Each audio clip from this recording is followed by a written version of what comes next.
সালাম আলাইকুম বন্ধুরা, আজকের এই ভিডিওতে আমি আপনাদের সাথে মালদ্বীপের সিটিজেনশিপ নিয়ে কথা বলার চেষ্টা করব।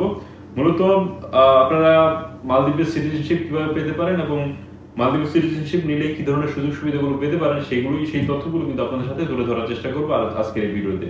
মূল ভিডিওটি শুরু করার আগে যারা নতুন অডিয়েন্স রয়েছেন তাদের কাছে রিকোয়েস্ট থাকবে প্লিজ আমার চ্যানেলটি সাবস্ক্রাইব করে সাথে থাকুন। আমি আমার চ্যানেলে মালদ্বীপ রিলেটেড নিত্য নতুন তথ্যগুলো আপনাদের সামনে তুলে ধরার চেষ্টা করি এবং অবশ্যই যারা সাবস্ক্রাইব করেছেন তাদের প্রত্যেককে জানাই অসংখ্য ধন্যবাদ।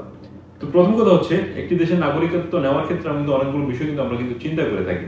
তো মোটা দাগে মালদ্বীপের নাগরিকত্ব নিলে আপনি কি ধরনের সুযোগ সুবিধাগুলো আপনি পেতে পারেন সেটি প্রথমে আমি আপনাদের সাথে একটু তুলে ধরার চেষ্টা করব। তো আমি এখানে মোটা দাগে মোট 60টি জিনিস আমি আপনাদের 60টি পয়েন্ট আপনাদের সাথে তুলে ধরার চেষ্টা করবো আপনি কি সুযোগ সুবিধাগুলো আপনি এখান থেকে পাচ্ছেন। প্রথম যে সুযোগ সুবিধাগুলি আপনি পাচ্ছেন সেটা হচ্ছে যে ছবির মতো একটি সুন্দর দেশে কিন্তু আপনি থাকার সুযোগ পাচ্ছেন, যে দেশে নেই কোনো ঝামেলা, ঝগড়াঝাটি, মারামারি, কাটাকাটি, হরতাল, ভাঙচুর, আগুন, এই ধরনের কোনো ধরনের ঝামেলা কিন্তু মালদ্বীপে নেই। যেটি আমি আমার গত 8 বছরের এক্সপিরিয়েন্স থেকে আপনাদের বলছি। যেটি আছে খুবই সামান্য, সেটি আসলে তেমন উল্লেখ করার মতো নয়। এবং দ্বিতীয় যে সুযোগ সুবিধাটি আপনি পাচ্ছেন সেটি হচ্ছে যে আপনি যে সরকারি যে সেবাগুলো রয়েছে সেটি হ্যাসেল মুক্ত একটি সেবা কিন্তু আপনি এখান থেকে পেয়ে যাবেন। এবং 3 নম্বরে যেটা আমি বলবো সেটি হচ্ছে যে মালদ্বীপের চিকিৎসা কিন্তু মালদ্বীপের লোকেদের জন্য একদমই ফ্রি। এবং 4 নম্বরে আমি যেটি বলবো সেটা হচ্ছে যে খাবারের দাম তুলনামূলক অনেক কম, আমাদের দেশ থেকে অনেক কম। যদিও এটি শতভাগে একটি আমদানি নির্ভর দেশ, তারপরে এখানে খাবারের দাম সবচেয়ে কম। তারা এবং অন্যান্য যে জিনিসগুলো রয়েছে মালদ্বীপে, আমাদের যে বিলাসী যে জিনিসপত্রগুলো রয়েছে সেগুলোর দাম তুলনামূলক আমাদের থেকে অনেক বেশি এবং খাবারের দামটা অনেক কম। আমি এই বিষয়টি আমার কাছে ভালো লেগেছে, কারণ দেখুন খাবারের আসলে অভাবে কেউ কষ্ট পাবে না, হয়তোবা সেটির কারণেই তারা খাবারের দামটি আসলে কমিয়ে রেখেছেন বিভিন্ন সরকারিভাবে সাবসিডি দিয়ে। যাই হোক, পরের যে সুবিধাটি আমি দেখতে পাচ্ছি, ভালো আপনি একটা চাকরির সুযোগ পাবেন। বাংলাদেশের যেটি সবচেয়ে বড় সমস্যা, মানুষের তুলনায় চাকরি অনেক কম, সেক্ষেত্রে সবসময় চাকরির ক্রাইসিস লেগে থাকে এবং আমাদের কিন্তু বিভিন্ন দেশে যেতে হয় কাজের জন্য। তো এখানে আমাদের দেশে মানুষের তুলনায় জবের পরিমাণ কম, আর এখানে জবের তুলনায় মানুষ কম। তো সেখানে আপনি এখানে চাকরি নিয়ে আপনাকে চিন্তা করতে হবে না, ভালো বেতন আপনি এখানে চাকরি করতে পারবেন। এবং সরকারি আইন অনুযায়ী প্রত্যেকটি কোম্পানিতে একটি নির্দিষ্ট পরিমাণ লোকাল লোক মানে মালদ্বীপের লোক আপনাকে অবশ্যই রাখতে হবে। এবং পরের যে সুযোগ সুবিধা আমি বলবো সেটি হচ্ছে যে যদি আপনার বয়স 60+ হয় তাহলে আপনি অবশ্যই মালদ্বীপ সরকারের পক্ষ থেকে পেনশন পাবেন একটা নির্দিষ্ট পরিমাণ। এবং পরের যেই সুযোগ সুবিধা হচ্ছে সেটি হচ্ছে যে আপনার যদি সন্তান হয়, আপনি এখানে যদি বিয়ে করেন, আপনার যদি সন্তান হয় তাহলে আপনার সন্তানের জন্য আপনার সন্তানের বয়স যখন 18+ হবে তখন ওই সন্তানের নামে একটি জমি বরাদ্দ হবে। তো বাংলাদেশের যেটি আমাদের সবচেয়ে বড় সমস্যা, আমরা আসলে সন্তান বড় হলেই আসলে চিন্তা করি তারা থাকবে কোথায়, তার জন্য আমরা জমি কিনতে হবে, বাড়ি করতে হবে। তো সেক্ষেত্রে জমি কিন্তু সরকার থেকেই দিয়ে দিচ্ছে, তো সেক্ষেত্রে আপনাকে জমি কেনার কোনো ঝামেলা এখানে পোহাতে হবে না। তো মোটা দাগে এই সুবিধাগুলো আমি দেখতে পাচ্ছি। এছাড়াও আরো অনেক সুবিধা রয়েছে, সেগুলো আসলে সবগুলো আসলে উল্লেখ করার সুযোগ নেই একটি ভিডিওতে। এবং এখন আমি যদি বলি আসলে মালদ্বীপের সিটিজেনশিপ পেতে হলে আপনাকে কি শর্ত পূরণ করতে হবে, সেই শর্তগুলো আপনাদের সাথে তুলে ধরার চেষ্টা করবো একে একে। আমি মালদ্বীপের ফরেন মিনিস্ট্রি অ্যাফেয়ার্স যে ওয়েবসাইটটি রয়েছে সেখান থেকে আমি যে তথ্যগুলো জানতে পেরেছি সেটি হচ্ছে যে আপনাকে অবশ্যই মুসলিম হতে হবে।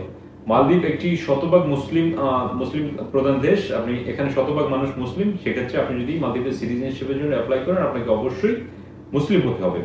সেকেন্ড যেটি রয়েছে, আপনাকে অবশ্যই 21 বছর বা এর অধিক হতে হবে, না হয় আপনি এটির জন্য আবেদন করতে পারবেন না। এবং 3 নম্বরে যেটি রয়েছে, আপনাকে অবশ্যই 10 থেকে 12 বছর যাবত আপনি মালদ্বীপে রয়েছেন সেটি কিন্তু আপনাকে প্রুভ করতে হবে, বা আপনি 10 থেকে 12 বছর যাবত মালদ্বীপে কাজ করছেন বা যে কোনো পারপোজে আপনি মালদ্বীপে রয়েছেন, অবস্থান করছেন, সেটি আপনাকে প্রুভ করতে হবে। এবং পরবর্তী যেটি রয়েছে যে আপনাকে অবশ্যই মালদ্বীপের কনস্টিটিউশন মানে হচ্ছে আপনার মালদ্বীপের যে সংবিধান রয়েছে সেটি সম্পর্কে আপনাকে যথেষ্ট ধারণা রাখতে হবে। আপনি এবং 5 নম্বর আমি যেটি দেখতে পাচ্ছি যে আপনাকে মালদ্বীপের যে লোকাল ল্যাঙ্গুয়েজ দিবাহী সেটিতে আপনাকে লেখা এবং বলা দুইটি আপনাকে জানতে হবে, বা মালদ্বীপের আপনাকে ভাষা সম্পর্কে আপনাকে যথেষ্ট ধারণা রাখতে হবে।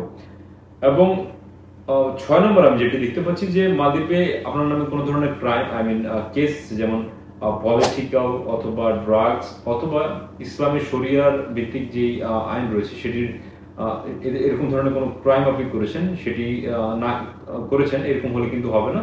অবশ্যই আপনাকে এই তিনটি বিষয় আপনাকে অবশ্যই খেয়াল রাখতে হবে, পলিটিক্যাল, ড্রাগস আর অথবা ইসলামিক আইনের যে আইনগুলো রয়েছে, শরিয়া ভিত্তিক যে আইনগুলো রয়েছে সেই আপনি কোনো আপনার এরকম কোনো অ্যালিগেশন রয়েছে কিনা বা এরকম কোনো কেস রয়েছে কিনা আপনার নামে, সেটি যদি না থাকে তাহলে আপনি অবশ্যই অ্যাপ্লাই করতে পারবেন। এবং 7 নম্বরে আমি যেটি দেখতে পাচ্ছি যে আপনাকে অবশ্যই মালদ্বীপ সরকারকে এটা নিশ্চিত করতে হবে যে আপনি মালদ্বীপ সিটিজেনশিপ পাওয়ার পর আপনি অবশ্যই মালদ্বীপে থাকবেন। এবং সর্বশেষ এবং 8 নম্বর আমি যেটি দেখতে পাচ্ছি সেটি হচ্ছে যে আপনার যদি অন্য কোনো দেশের সিটিজেনশিপ থাকে, নাগরিকত্ব থাকে, সেটি আপনাকে বাতিল করে কিন্তু মালদ্বীপের সিটিজেনশিপের জন্য অ্যাপ্লাই করতে হবে।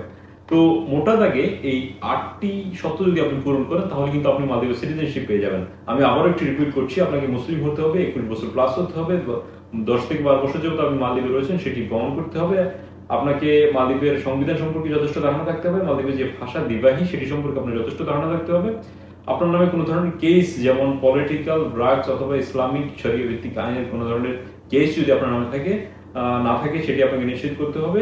এবং আপনি আপনাকে 7 নম্বর যেটি দেখতে পাচ্ছি, আপনি মালদ্বীপে থাকবেন বা মালদ্বীপ সিটিজেনশিপ পাওয়ার পর আপনি মালদ্বীপে থাকবেন বা মালদ্বীপকে সার্ভ করবেন সেটি আপনাকে মালদ্বীপ সরকারকে নিশ্চিত করতে হবে। এবং সর্বশেষ 8 নম্বরে যেটি আমি বলছিলাম যে আপনি অন্য দেশের কোনো সিটিজেনশিপ থাকলে আপনাকে সেটা বাতিল করতে হবে। তো আমার কাছে সবচেয়ে বড় বিষয় যেটি লেগেছে যে আসলে কেউ চায় না যে তার মাতৃভূমি ত্যাগ করে বা সেটি নাগরিকত্ব ছেড়ে আপনার মালদ্বীপে চলে আসতে, এটি অনেকেই চাইবেন না হয়তো বা এটি আমার কাছে সবচেয়ে বড় শর্ত মনে হয়েছে। এবং বাকি যে শর্তগুলো রয়েছে সেগুলো আমি মনে করি যে ফুলফিল করা যায়, এগুলো অনেক বড় কোনো বিষয় না। এবং অনেকের আরেকটা প্রশ্ন থাকতে পারে যে আসলে মালদ্বীপের মেয়ে বা ছেলেদের বিয়ে করলে কি মালদ্বীপের নাগরিকত্ব পাওয়া যাবে কিনা, সেটি হচ্ছে না। আপনি যদি মালদ্বীপের মেয়ে বা ছেলে কাউকে বিয়ে করেন তাহলে তাহলে আপনাকে এক ধরনের ভিসা দেওয়া হবে, স্পেশাল ভিসা, যেটির মেয়াদ থাকবে 5 বছর। এবং সেটি আপনি বর্তমান আইন অনুযায়ী যেটি রয়েছে, আপনি যদি কাউকে বিয়ে করেন তাহলে কোনো মালদ্বীপের নাগরিককে বিয়ে করেন তাহলে আপনাকে একটা স্পেশাল ভিসা দেওয়া হবে যেটির মেয়াদ থাকবে 5 বছর এবং পরবর্তী সেটি আপনি আবার রিনিউ করতে পারবেন 5 বছর বা এরকম ভাবে আপনাকে এক্সটেন্ড করে মালদ্বীপে থাকতে হবে। তো এই ছিল মোটা দাগে মালদ্বীপের নাগরিকত্ব পাওয়ার যে শর্তগুলো। আশা করি আপনারা এই পুরো বিষয়টি আপনারা বুঝতে পেরেছেন। তারপরেও যদি কোনো প্রশ্ন থাকে অবশ্যই কমেন্ট সেকশনে আমাকে জানাতে পারেন, আমি আমার সাধ্য অনুযায়ী আপনাদের প্রত্যেকটি প্রশ্নের উত্তর দেওয়ার চেষ্টা করব। সো আজকের ভিডিওটা এখানে শেষ করছি। শেষ পর্যন্ত সাথে থাকার জন্য আমার প্রত্যেক ভিউয়ার্সকে জানাই অসংখ্য ধন্যবাদ।